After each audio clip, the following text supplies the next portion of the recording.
नागपुरातल्या संविधान चौकात सामाजिक न्यायासाठी जोरदार आवाज उठवण्यात आला। हिंगणा परिसरातील लता मंगेशकर रुग्णालयात 4 मातांचा मृत्यू झाल्याच्या गंभीर प्रकरणात दोषींवर कठोर कारवाई करण्यात यावी या प्रमुख मागणीसाठी अखिल भारतीय रिपब्लिकन पक्ष आणि महाराष्ट्र महिला बचत गट संघटनेच्या वतीने निदर्शने करण्यात आली। हिंगणा येथील लता मंगेशकर रुग्णालयामध्ये उपचारादरम्यान हलगर्जीपणा झाल्यामुळे या 4 मातांचा मृत्यू झाला। मात्र या घटनेनंतरही प्रशासनाकडून अद्याप ठोस आणि कठोर पावलं उचलण्यात आलेली नाही। त्यामुळे पीडित कुटुंबांमध्ये तीव्र असंतोष असून न्यायासाठी ते रस्त्यावर उतरले आहे। या आंदोलनात मोठ्या संख्येने महिला, सामाजिक कार्यकर्ते आणि संघटनेचे पदाधिकारी सहभागी झाले होते। हिंगणा येथील लता मंगेशकर रुग्णालयात मृत्यू प्रकरणाची सखोल चौकशी करण्यात यावी, 4 मातांच्या मृत्यूला जबाबदार असणाऱ्यांवर तात्काळ फौजदारी गुन्हा दाखल करण्यात यावा अशा मागण्या यावेळी करण्यात आल्या।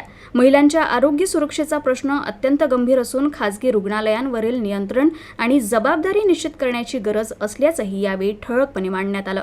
अशा घटनांमुळे आरोग्य व्यवस्थेवर जनतेचा विश्वास डळमळीत होत असल्याचा आरोपही करण्यात आला।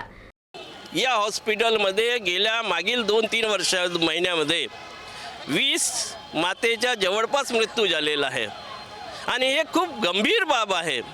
तरी शासन आणि प्रशासन हे दोन्ही जे आहेत राजकीय दबावामुळे या प्रकरणाची पूर्णपणे योग्य ती चौकशी करत नाही आणि ते चौकशी होत नसल्यामुळे हा प्रकरण दाबण्याचा हा शासन आणि प्रशासनाचा हा डाव आहे।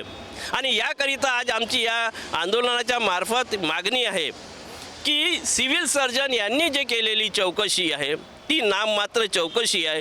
त्या चौकशीमधून काही सिद्ध होणार नाही आहे।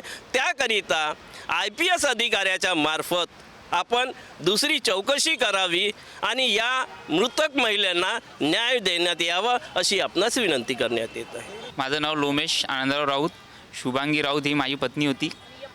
16 ऑक्टोबरला तिला मी लता मंगेशकर हॉस्पिटलमध्ये ॲडमिट केला होता आणि 17 तारखेला सकाळी 5 वाजता तिचं डिलेवरी झालं, सिझर झालं। त्यानंतर ती होशमध्ये आली तेव्हा ती बरोबर होती। जवळपास ते 24 तास आमच्यासोबत चांगली बोलली वगैरे आणि अचानक तिला म्हणजे जे डॉक्टर आहे त्यांनी काय केली माहिती नाही आम्हाला, पण ते सांगितलं नाही की डायरेक्ट दुसऱ्या दिवशी सांगितले की त्यांची डेट झाली बा म्हणून। दुसऱ्या दिवशी ते 24 तास बरोबर होती, आमच्यासोबत बोलली पण सर्वांसोबत बरोबर बोलली। तिनं बाळाला वगैरे बघितला, त्याच्या दुसऱ्या दिवशी ती डेट झाली।